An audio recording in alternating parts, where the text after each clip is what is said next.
வணக்கம். மதிமுகம் செய்திகள். இன்றைய முக்கிய நிகழ்வுகளை பார்ப்பதற்கு முன்பாக தலைப்புச் செய்திகளை பார்க்கலாம்.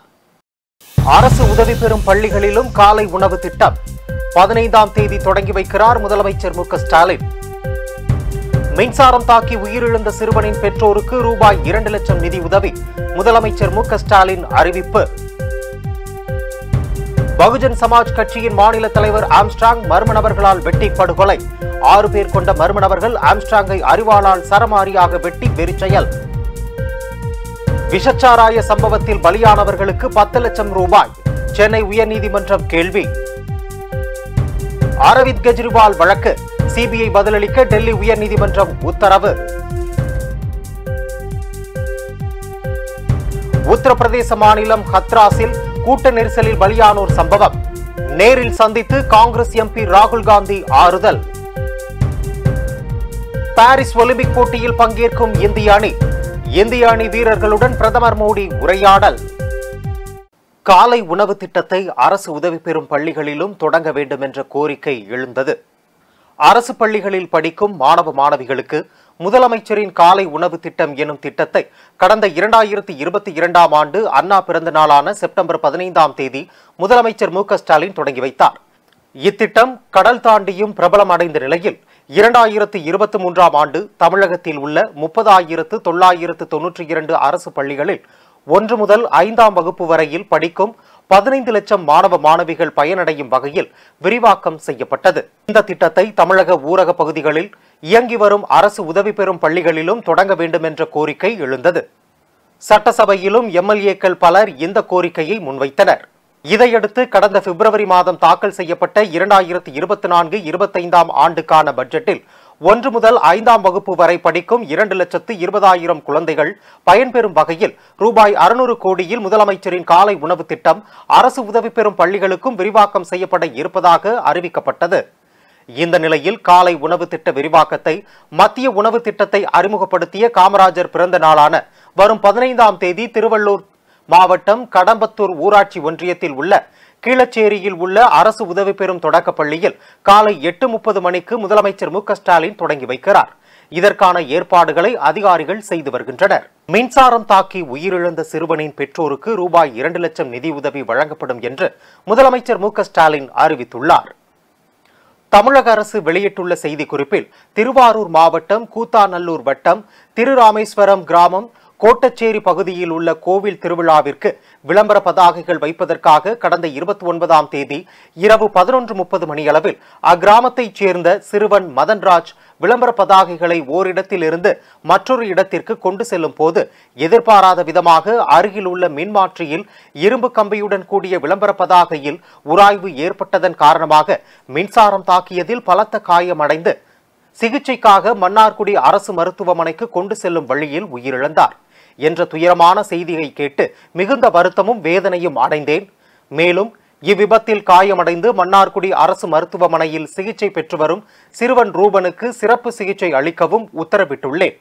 இந்த விபத்தில் உயிரிழந்த சிறுவனின் பெற்றோருக்கும் அவரது உறவினர்களுக்கும் எனது ஆழ்ந்த இரங்கலையும் ஆறுதலையும் தெரிவித்துக் கொள்வதோடு உயிரிழந்த சிறுவனின் பெற்றோருக்கு 2 லட்சம் ரூபாயும் மருத்துவமனையில் சிகிச்சை பெற்று வரும் சிறுவனின் பெற்றோருக்கு 50,000 ரூபாயும் முதலமைச்சரின் பொது நிவாரண நிதியிலிருந்து வழங்கிட உத்தரவிட்டுள்ளேன். இவ்வாறு அதில் குறிப்பிட்டுள்ளது. கள்ளக்குறிச்சியில் விஷச்சாராய சம்பவத்தில் பலியானவர்களுக்கு 10 லட்சம் ரூபாய் இழப்பீடு எப்படி வழங்க முடியும் என சென்னை உயர்நீதிமன்றம் கேள்வி எழுப்பியுள்ளது. கள்ளக்குறிச்சி கருணாபுரத்தில் விஷச்சாராயம் குடித்து இதுவரை 65 பேர் பலியாகியுள்ளனர். பலியானவர்கள் குடும்பத்திற்கு தலா 10 லட்சம் ரூபாய் இழப்பீடு வழங்கப்படும் என தமிழக அரசு அறிவித்துள்ளது. அரசின் இந்த முடிவை எதிர்த்து சென்னையைச் சேர்ந்த முகமது கோஸ் என்பவர் ஹைகோர்ட்டில் பொதுநல மனு தாக்கல் செய்தார். அந்த மனுவில் கள்ளச்சாராயம் குடிப்பது சட்டவிரோத செயல், கள்ளச்சாராயம் குடித்து உயிரிழந்தவர்களை பாதிக்கப்பட்டவர்களாக கருதக்கூடாது, தீ விபத்து உள்ளிட்ட விபத்துகளில் பலியாவோருக்கு குறைந்த இழப்பீடு வழங்கும் நிலையில் விஷச்சாராயம் குடித்து பலியானவர்களுக்கு எந்த அடிப்படையில் அதிக இழப்பீடு வழங்கப்படுகிறது என்பதை அரசு தெளிவுபடுத்தவில்லை. விஷச்சாராயம் குடித்து உயிரிழந்தவர்கள் சுதந்திர போராட்ட தியாகிகளோ சமூக சேவகர்களோ சமத்துவத்துக்காக உயிர் தியாகம் செய்தவர்களோ அல்ல என்பதால் அவர்களுக்கு தலா 10 லட்சம் ரூபாய் இழப்பீடு வழங்கும் அரசு உத்தரவை ரத்து செய்ய வேண்டும் என கூறப்பட்டிருந்தது. இந்த வழக்கு பொறுப்பு தலைமை நீதிபதி மகாதேவன் மற்றும் நீதிபதி முகமது சபிக் அமர்வில் விசாரணைக்கு வந்தது. அப்போது விஷச்சாராயம் குடித்து மரணமடைந்தவர்களுக்கு 10 லட்சம் ரூபாய் இழப்பீடு என்பது அதிகம் எனவும், இவ்வளவு அதிக தொகையை எப்படி வழங்க முடியும் என நீதிபதிகள் கேள்வி எழுப்பினர். மேலும் இந்த தொகையை மறுபரிசீலனை செய்வது குறித்து அரசின் கருத்தை அறிந்து தெரிவிக்கும்படி உத்தரவிட்ட நீதிபதிகள் விசாரணையை 2 வாரங்களுக்கு தள்ளி வைத்தனர். அரவிந்த் கெஜ்ரிவால் வழக்கு விசாரணையை 17ஆம் தேதிக்கு டெல்லி உயர்நீதிமன்றம் ஒத்திவைத்தது. மதுபான கொள்கை முறைகேடு தொடர்பான பண மோசடி வழக்கில் டெல்லி முதலமைச்சர் அரவிந்த் கெஜ்ரிவால் கடந்த மார்ச் மாதம் அமலாக்கத்துறையினரால் கைது செய்யப்பட்டு திகார் சிறையில் அடைக்கப்பட்டார். இதையடுத்து மக்களவைத் தேர்தல் பிரச்சாரத்தில் ஈடுபடுவதற்காக இடைக்கால ஜாமீன் வழங்கப்பட்டது. ஜாமீன் முடிவடைந்து கடந்த மாதம் 2ஆம் தேதி மீண்டும் திகார் சிறையில் கெஜ்ரிவால் ஆஜரானார். இதையடுத்து சிறையில் இருந்த கெஜ்ரிவாலை கடந்த மாதம் 26ஆம் தேதி சிபிஐ கைது செய்தது. இந்நிலையில் சிபிஐ தன்னை கைது செய்ததை எதிர்த்து ஜாமீன் கோரியும் வழக்கை அவசர வழக்காக பதிவு செய்ய வேண்டும் என்று அரவிந்த் கெஜ்ரிவால் தரப்பு வழக்கறிஞர் டெல்லி உயர்நீதிமன்றத்தில் மனு தாக்கல் செய்தார். இந்த மனு இன்று விசாரணைக்கு வந்தது. விசாரணையில் அரவிந்த் கெஜ்ரிவால் ஜாமீன் கோரிய மனுவிற்கு 1 வாரத்தில் சிபிஐ பதிலளிக்க நோட்டீஸ் பிறப்பித்து டெல்லி உயர்நீதிமன்றம் உத்தரவிட்டது. மேலும் வழக்கு விசாரணையை 17ஆம் தேதிக்கு ஒத்திவைத்தது. தமிழ்நாடு பகுஜன் சமாஜ் கட்சியின் மாநில தலைவராக பதவி வகித்து வந்தவர் ஆம்ஸ்ட்ராங். சென்னை பெரம்பூரில் வீட்டின் அருகே இருசக்கர வாகனத்தில் வந்த 6 பேர் கொண்ட கும்பல் இவரை வெட்டிவிட்டு தப்பியது.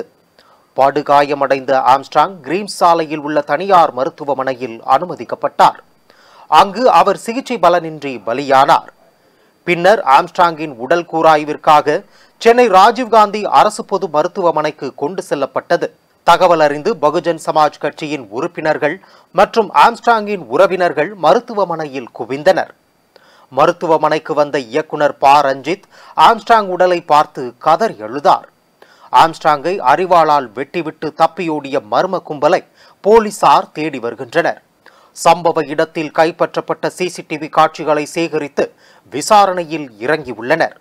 மேலும் பெரம்பூர், செம்பியம் உள்ளிட்ட பகுதிகளில் போலீசார் தீவிர பாதுகாப்பு பணியில் ஈடுபடுத்தப்பட்டுள்ளனர். இந்த சம்பவம் அரசியல் வட்டாரத்தில் பெரும் பரபரப்பை ஏற்படுத்தியுள்ளது. இதனிடையே ஆம்ஸ்ட்ராங் கொலை வழக்கில் குற்றவாளிகளை பிடிக்க 5 தனிப்படை அமைக்கப்பட்டுள்ளது. உத்தரப்பிரதேச மாநிலம் ஹத்ராஸில் கூட்ட நெரிசலில் சிக்கி காயமடைந்தவர்களை நேரில் சந்தித்து காங்கிரஸ் எம்பி ராகுல் காந்தி ஆறுதல் கூறினார். உத்தரப்பிரதேச மாநிலம் ஹத்ராஸ் மாவட்டத்தின் புல்ராய் கிராமத்தில் போலே பாபா எனும் சாமியாரின் சொற்பொழிவு நிகழ்ச்சி சமீபத்தில் ஏற்பாடு செய்யப்பட்டது. அப்போது ஏற்பட்ட கூட்ட நெரிசலில் சிக்கி 134 பேர் பலியாகினர். மேலும் காயமடைந்த பலர் மருத்துவமனையில் அனுமதிக்கப்பட்டு சிகிச்சை பெற்று வருகின்றனர். இதற்கிடையே ஹத்ராஸ் கூட்ட நெரிசல் சம்பவம் தொடர்பாக நிகழ்ச்சி ஏற்பாடு குழுவைச் சேர்ந்த சேவகர்கள் 6 பேரை போலீசார் கைது செய்தனர். இந்த விவகாரம் நாடு முழுவதும் அதிர்ச்சியை ஏற்படுத்தியது. இந்த வழக்கில் தலைமறைவாக உள்ள அவரை பிடிக்க போலீசார் முனைப்பு காட்டி வருகின்றனர். இந்நிலையில் கூட்ட நெரிசலில் சிக்கி பாதிக்கப்பட்டவர்களை மக்களவை எதிர்க்கட்சித் தலைவர் ராகுல் காந்தி நேரில் சந்திக்க உள்ளதாக நேற்று தகவல் வெளியான நிலையில் ஹத்ராஸ் மாவட்டத்தில் உள்ள புல்ராய் கிராமத்தில் கூட்ட நெரிசலில் சிக்கி பலியானோர் மற்றும் பாதிக்கப்பட்டவர்களின் குடும்பத்தினரை ராகுல் காந்தி நேரில் சந்திக்க இன்று அதிகாலை டெல்லியில் உள்ள அவரது இல்லத்தில் இருந்து புறப்பட்டார். சுமார் 7:30 மணி அளவில் ஹத்ராஸை வந்தடைந்த ராகுல் காந்தி பாதிக்கப்பட்டவர்களின் இல்லங்களுக்கு சென்று குடும்பத்தினரை சந்தித்து ஆறுதல் கூறினார். பாரிஸ் ஒலிம்பிக் போட்டியில் பங்கேற்கும் இந்திய அணி வீரர்களுடன் பிரதமர் மோடி இன்று கலந்துரையாடினார். 33வது ஒலிம்பிக் திருவிழா பிரான்ஸ் தலைநகர் பாரிஸில் ஜூலை 26ஆம் தேதி தொடங்குகிறது. ஆகஸ்ட் 11ஆம் தேதி வரை இந்த விளையாட்டு திருவிழா நடைபெறுகிறது. இதில் இந்தியா சார்பில் 102 வீரர் வீராங்கனைகள் கலந்து கொள்கிறார்கள். கொரோனாவால் 1 ஆண்டு தள்ளி வைக்கப்பட்டு 2021ஆம் ஆண்டு டோக்கியோவில் நடந்த கடந்த ஒலிம்பிக்கில் இந்தியா 1 தங்கம், 2 வெள்ளி, 4 வெண்கலம் என்று 7 பதக்கங்கள் வென்றது. இந்த ஒலிம்பிக்கில் இரட்டை இலக்கத்தில் பதக்கம் வெல்வதை குறிவைத்து இந்திய அணி ஆயத்தமாகி வருகிறது. இந்த நிலையில் பாரிஸ் ஒலிம்பிக் போட்டியில் பங்கேற்கும் இந்திய அணி வீரர்களுடன் பிரதமர் மோடி இன்று கலந்துரையாடினார். விஜயகாந்தை செயற்கை நுண்ணறிவு மூலம் படங்களில் பயன்படுத்தாதீர்கள் என பிரேமலதா விஜயகாந்த் தெரிவித்துள்ளார். விஜயகாந்தை செயற்கை நுண்ணறிவு மூலம் படங்களில் பயன்படுத்தாதீர்கள் என தேமுதிக பொதுச் செயலாளர் பிரேமலதா விஜயகாந்த் தெரிவித்துள்ளார். இது தொடர்பாக அக்கட்சி சார்பில் வெளியிட்டுள்ள அறிக்கையில், தமிழ் திரை உலகை சேர்ந்த அனைவருக்கும் அன்பான வேண்டுகோள். புரட்சி கலைஞர் கேப்டனை ஏஐ தொழில்நுட்பத்தின் மூலம் திரைப்படங்களில் பயன்படுத்த இருப்பதாக தொடர்ந்து செய்திகள் வருகிறது.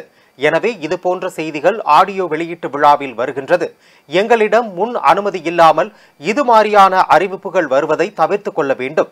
எந்த விதத்தில் பயன்படுத்துவதாக இருந்தாலும் முறையாக அனுமதி பெற்ற பின்பே அறிவிப்பை வெளியிட வேண்டும். ஏஐ தொழில்நுட்பத்தின் மூலம் திரைப்படங்களில் பயன்படுத்த இருப்பதாக இதுவரை யாரும் எந்த அனுமதியும் பெறவில்லை என்பதை நாங்கள் தெரிவித்துக் கொள்கிறோம் என ஊடக செய்திகள் ஆடியோ வெளியீட்டு விழா போன்ற நிகழ்ச்சிகளில் வெளியிடுவதை தவிர்த்துக் கொள்ள வேண்டும் என்று அன்புடன் கேட்டுக்கொள்கிறோம். இவ்வாறு அதில் கூறப்பட்டுள்ளது.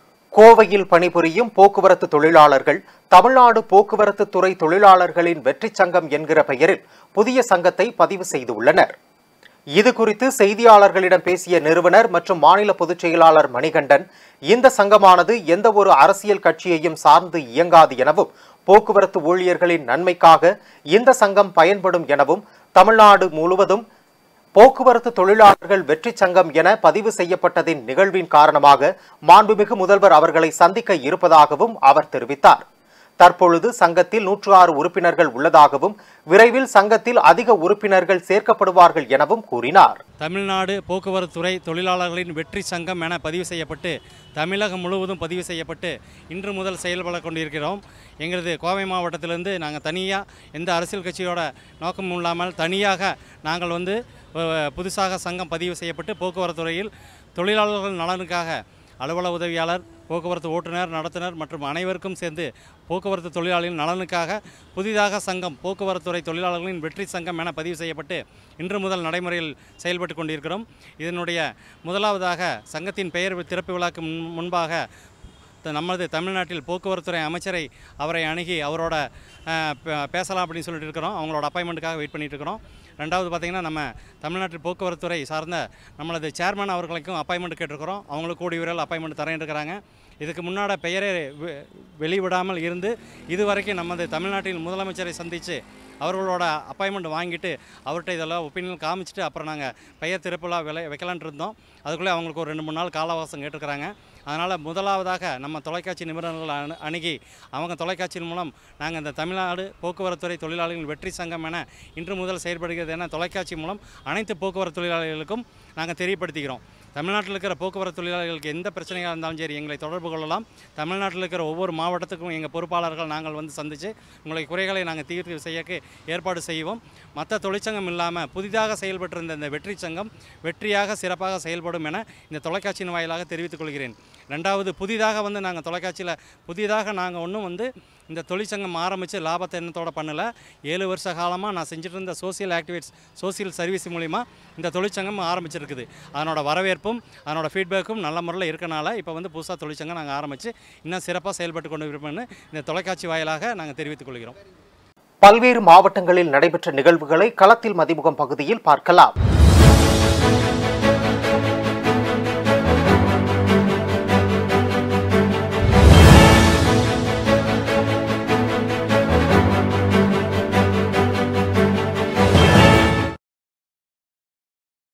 கரூர் மாவட்டம் வாங்கல் குப்பிச்சிபாளையத்தை சேர்ந்த பிரகாஷ் என்பவருக்கு சொந்தமான 100 கோடி மதிப்புள்ள 22 ஏக்கர் நிலத்தை முன்னாள் அமைச்சர் எம்.ஆர். விஜயபாஸ்கர் தனது ஆதரவாளர்கள் மூலமாக போலி ஆவணங்களை வைத்து மோசடியாக எழுதி பெற்றதாக புகார் உள்ளது. இந்த புகாரின் பேரில் முன்னாள் அமைச்சர் எம்.ஆர். விஜயபாஸ்கர் உள்ளிட்ட 7 பேர் மீது வழக்கு பதிவு செய்யப்பட்டுள்ளது. மேலும் இந்த வழக்கானது சிபிசிஐடி வசம் ஒப்படைக்கப்பட்டு சிபிசிஐடி போலீசார் தனிப்படை குழு அமைத்து தீவிர விசாரணை மேற்கொண்டு வருகின்றனர். இந்த நிலையில் ஏற்கனவே கரூர் மாவட்ட முதன்மை நீதிமன்றத்தில் முன்னாள் அமைச்சர் எம்.ஆர். விஜயபாஸ்கர் முன்ஜாமீன் கேட்டு மனு தாக்கல் செய்திருந்தார். இந்த மனு தள்ளுபடி செய்யப்பட்ட நிலையில் மீண்டும் இரண்டாவதாக இடைக்கால முன்ஜாமீன் கேட்டு முன்னாள் அமைச்சர் எம்.ஆர். விஜயபாஸ்கர் தாக்கல் செய்திருந்த மனு மீதான விசாரணை இன்று நடைபெற்றது. திருப்பூர் மாவட்ட கட்டட பொறியாளர்கள் சங்கம் சார்பாக வருடந்தோறும் கட்டிட கட்டுமான பொருட்களின் கண்காட்சி நடைபெறுவது வழக்கம். ஆண்டுதோறும் புதிய வகையில் அறிமுகப்படுத்தப்பட்டுள்ள கட்டடங்களுக்கு தேவையான பொருட்கள் குறித்த அறிமுக விழாவாகவும் இந்த கண்காட்சியில் பயன்படுத்தப்பட்டு வருகிறது. இதன் தொடர்ச்சியாக நடப்பாண்டிற்கான கண்காட்சி இன்று தொடங்கியது. இதனை செய்தித்துறை அமைச்சர் மு.பி. சாமிநாதன் துவக்கி வைத்தார். இந்த கண்காட்சியானது 3 நாட்கள் நடைபெறுகிறது. இந்திய தண்டனை சட்டம், குற்றவியல் நடைமுறை சட்டம், இந்திய சாட்சியங்கள் சட்டம் உள்ளிட்ட பழைய சட்டங்களுக்கு மாற்றாக புதிய சட்டங்களை பிரதமர் மோடி தலைமையிலான மத்திய அரசு கொண்டு வந்துள்ளது. அதன்படி பாரதிய சாட்சிய அதிநியம் ஆகிய 3 புதிய குற்றவியல் சட்டங்கள் ஜூலை 1 முதல் நடைமுறைக்கு வந்தன. இந்நிலையில் 3 குற்றவியல் சட்டங்களை மத்திய அரசு அமல்படுத்தியதற்கு எதிர்ப்பு தெரிவித்து நாடு முழுவதும் நீதிமன்ற பணிகளை புறக்கணித்து திமுக, இந்தியா கூட்டணி கட்சிகளின் வழக்கறிஞர்கள் சார்பில் 5வது நாளாக வழக்கறிஞர்கள் நீதிமன்ற பணிகளை புறக்கணித்து போராட்டம் நடத்தி வருகின்றனர்.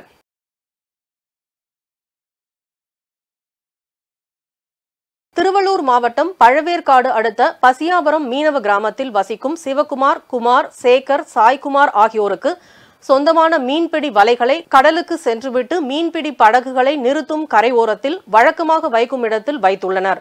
நேற்றிரவு 11 மணி அளவில் வலைகள் எரிவதாக மீன்பிடித்துவிட்டு கரை வந்த 2 மீனவர்கள் கிராம மக்களுக்கு தகவல் அளித்துள்ளனர். அதன் பேரில் அங்கு சென்ற கிராம மக்கள் எரிந்து கொண்டிருந்த வலைகளை அருகில் இருந்த தண்ணீரை எடுத்து ஊற்றி அணைத்துள்ளனர். இதுகுறித்து மீனவர்கள் திருப்பாலை வனம் காவல்துறையினர் வழக்கு பதிவு செய்து விசாரணை நடத்தி வருகின்றனர். மீன்பிடி வலைகள் எரிந்ததால் தங்கள் வாழ்வாதாரம் பாதிக்கப்பட்டு மீனவர்கள் கவலை அடைந்துள்ளனர்.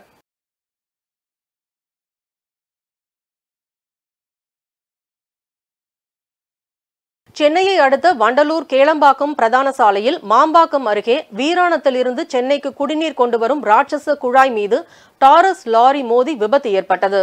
குடிநீர் குழாய் மீது லாரி மோதியதில் குழாய் உடைந்து பல லட்சம் லிட்டர் குடிநீர் வீணாகி சாலையில் ஆறாக ஓடியது.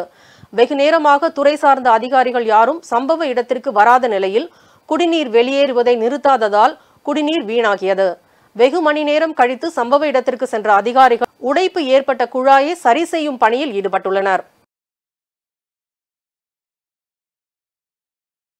மயிலாடுதுறை மாவட்டத்தில் 4 வழி சாலை அமைக்கும் பணியில் விவசாய நிலங்களுக்கு செல்லும் சாலை துண்டிக்கப்பட்டதால் 5 கிராமங்களை சேர்ந்த 750 ஏக்கர் விவசாய நிலங்கள் பாதிக்கப்பட்டுள்ளன. மாற்றாக சுரங்கப்பாதை இணைப்பு சாலை அமைத்து தர வலியுறுத்தி சாலை பணிகளை தடுத்து நிறுத்திய விவசாயிகள் இன்று போராட்டம் நடத்தினர். தொடர்ந்து சீர்காழி கோட்டாட்சியர் அர்ச்சனா சம்பவ இடம் வந்து விவசாயிகளிடம் பேச்சுவார்த்தை நடத்தி வருகிறார். விவசாய நிலங்களுக்கு செல்ல வேண்டும் என்றால் பல கிலோமீட்டர் தூரம் சுற்றி செல்ல வேண்டிய நிலைமை ஏற்பட்டுள்ளதால் நேரம் மற்றும் பொருள் விரயம் ஏற்படும் என்று இணைப்பு சாலைகள் அமைத்து தந்துவிட்டு சாலை பணிகளை தொடர வேண்டும் என்று கோரிக்கை விடுத்துள்ளனர். திருப்பத்தூர் மாவட்டம் திருப்பத்தூர் அடுத்த காங்கங்கரை பேருந்து நிலையத்தில் நேற்று மாலை கந்திலி போலீசார் ரோந்து பணியில் ஈடுபட்டிருந்தனர். அப்போது காங்கங்கரை பேருந்து நிலையம் அருகே சந்தேகத்தின் பெயரில் நின்று கொண்டிருந்த நபரை விசாரித்ததில் முன்னுக்கு பின் முரணாக பதில் அளித்துள்ளார். அதே பகுதியை சேர்ந்த பக்கத்து வீட்டுக்காரரான அருணாச்சலம் என்பவரின் மகன் வினோத்குமார் என்பவரின் வீட்டின் ஜன்னலை உடைத்து பீரோவில் வைத்திருந்த 8 கிராம் தங்க நகை, 1 ஜோடி வெள்ளி கால் கொலுசு, அருணா கயிறு ஒன்று திருடி சென்றதை போலீசாரிடம் ஒப்புக்கொண்டார்.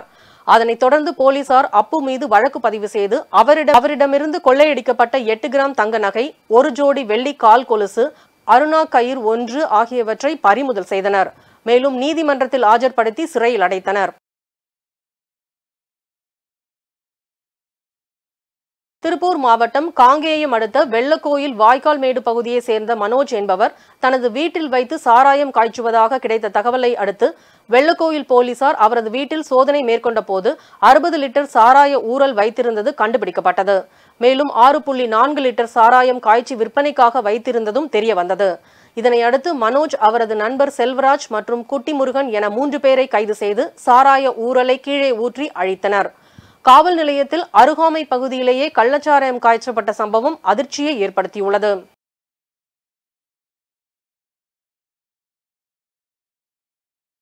வேலூர் மாவட்டம் சத்துவாச்சாரியில் உள்ள மாவட்ட ஆட்சியர் அலுவலகத்தில் பிற்படுத்தப்பட்டோர், மிகவும் பிற்படுத்தப்பட்டோர், சீர் மரபினருக்கான வேலூர், திருப்பத்தூர், ராணிப்பேட்டை, திருவண்ணாமலை, தருமபுரி, கிருஷ்ணகிரி ஆகிய 6 மாவட்டங்களை சேர்ந்த அதிகாரிகளுக்கான மண்டல அளவிலான ஆய்வுக் கூட்டம் மிகவும் பிற்படுத்தப்பட்டோர் மற்றும் சீர் மரபினர் நலத்துறை ஆணையர் சம்பத் தலைமையில் நடைபெற்றது.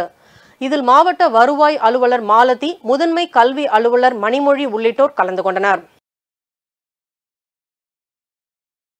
வேலூர் மாவட்ட குடிமை பொருள் வழங்கல் குற்றப்பிரிவு புலனாய்வு அதிகாரிகள் இன்று அதிகாலை பத்தலப்பள்ளி தாபா அருகே பகுதியில் தீவிர கண்காணிப்பு பணியில் ஈடுபட்டனர். அப்பொழுது கர்நாடக வாகனத்தை மடக்கி சோதனை செய்தனர். அதில் தமிழக அரசால் பொதுமக்களுக்கு விநியோகிக்கப்படும் 1200 கிலோ ரேஷன் அரிசி ஆந்திராவிற்கு கடத்தப்படுவது தெரியவந்தது. இதனை அடுத்து ரேஷன் அரிசி கடத்தி வந்த பேரானம்பட்டு பகுதியை சேர்ந்த பொன்ராஜ், முகமது இஸ்மாயில் ஆகிய 2 பேரை கைது செய்து கடத்தலுக்கு பயன்படுத்தப்பட்ட வாகனத்தை பறிமுதல் செய்தனர். இருவர் மீதும் வழக்கு பதிவு செய்து நீதிமன்றத்தில் ஆஜர்படுத்தி சிறையில் அடைத்தனர்.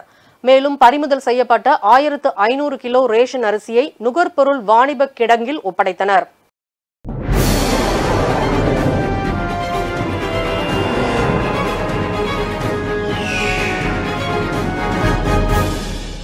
பிரிட்டன் நாடாளுமன்ற தேர்தலில் பெரும்பான்மையை பெற்று தொழிலாளர் கட்சி ஆட்சி அமைக்க உள்ளது. பிரிட்டன் நாடாளுமன்றத்தில் மொத்தமுள்ள 650 தொகுதிகளுக்கான தேர்தல் நேற்று நடைபெற்றது. இதில் ஆளும் கட்சியான கன்சர்வேட்டிவ் கட்சி, பிரதான எதிர்க்கட்சியான தொழிலாளர் கட்சி, லிபரல் டெமோக்ராட்ஸ் கட்சி ஆகியவை வேட்பாளர்களை நிறுத்தியிருந்தன. தேர்தல் முடிவுகள் இன்று வெளியான நிலையில் ஆளும் கன்சர்வேட்டிவ் கட்சி 121 தொகுதிகளில் மட்டுமே முன்னிலை பெற்றுள்ளது. எதிர்க்கட்சியான தொழிலாளர் கட்சி 412 தொகுதிகளில் முன்னிலை பெற்றுள்ளது. இதன் மூலம் கன்சர்வேட்டிவ் கட்சி தேர்தலில் படுதோல்வி அடைந்துள்ளது. பிரிட்டன் நாடாளுமன்ற தேர்தலில் 14 ஆண்டுகளுக்கு பிறகு கன்சர்வேட்டிவ் கட்சி தோல்வி அடைந்துள்ளது. இதன் மூலம் தொழிலாளர் கட்சி பெரும்பான்மையை பெற்று ஆட்சி அமைக்க உள்ளது. இந்த நிலையில் தோல்விக்கு பொறுப்பேற்று கன்சர்வேட்டிவ் கட்சியின் தலைவர் பதவியை பிரதமர் ரிஷி சுனக் ராஜினாமா செய்தார். கட்சி தலைவர் பதவியை ராஜினாமா செய்ததன் மூலம் பிரதமர் பதவியையும் ரிஷி சுனக் இழந்துள்ளார். ஜப்பான், தென்கொரியா போன்ற நாடுகளில் மக்கள் தொகை குறைவு உள்ளிட்ட காரணங்களால் ரோபோ பயன்பாடு கணிசமாக அதிகரித்துள்ளது. இந்நிலையில் தென்கொரியாவின் தலைநகர் சியோலில் அரசு அலுவலகத்தில் உதவியாளராக பணியாற்றி வந்த ரோபோ தற்கொலை செய்து கொண்ட வினோத சம்பவம் அரங்கேறியுள்ளது. தென்கொரியாவின் தலைநகர் சியோலில் உள்ள அரசு அலுவலகத்தில் ரோபோ ஒன்று உதவியாளராக வேலை பார்த்து வந்தது. அமெரிக்காவின் கலிபோர்னியாவில் உள்ள ரோபோட்டிக்ஸ் நிறுவனம் தயாரித்த இந்த ரோபோ கடந்த ஆண்டு அக்டோபரில் பணியமர்த்தப்பட்டது. இந்த ரோபோவுக்கு தென்கொரிய அரசு ஊழியர் என்ற ஐடி கார்டும் இருந்தது.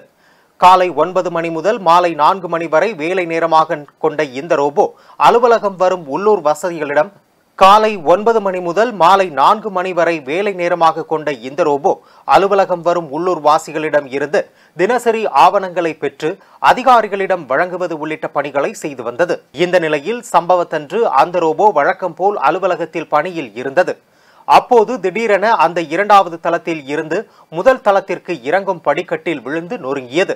ஓய்வின்றி அதிக வேலையில் ஈடுபட்டதால் தொழில்நுட்ப கோளாறு ஏற்பட்டு ரோபோ விழுந்து நொறுங்கியதாக கூறப்படும் நிலையில் இது ரோபோவின் தற்கொலையாக பார்க்கப்படுகிறது.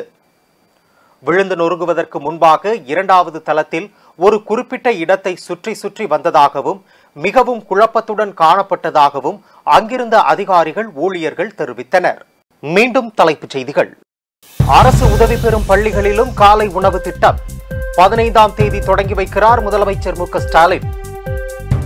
மின்சாரம் தாக்கி உயிரிழந்த சிறுவனின் பெற்றோருக்கு ரூபாய் 2 லட்சம் நிதி உதவி முதலமைச்சர் மு.க. ஸ்டாலின் அறிவிப்பு. பகுஜன் சமாஜ் கட்சியின் மாநில தலைவர் ஆம்ஸ்ட்ராங் மர்ம நபர்களால் வெட்டி படுகொலை. 6 பேர் கொண்ட மர்ம நபர்கள் ஆம்ஸ்ட்ராங்கை அரிவாளால் சரமாரியாக வெட்டி வெறிச்செயல். விஷச்சாராய சம்பவத்தில் பலியானவர்களுக்கு 10 லட்சம் ரூபாய் சென்னை உயர்நீதிமன்றம் கேள்வி. அரவிந்த் கெஜ்ரிவால் வழக்கு சிபிஐ பதிலளிக்க டெல்லி உயர்நீதிமன்றம் உத்தரவு.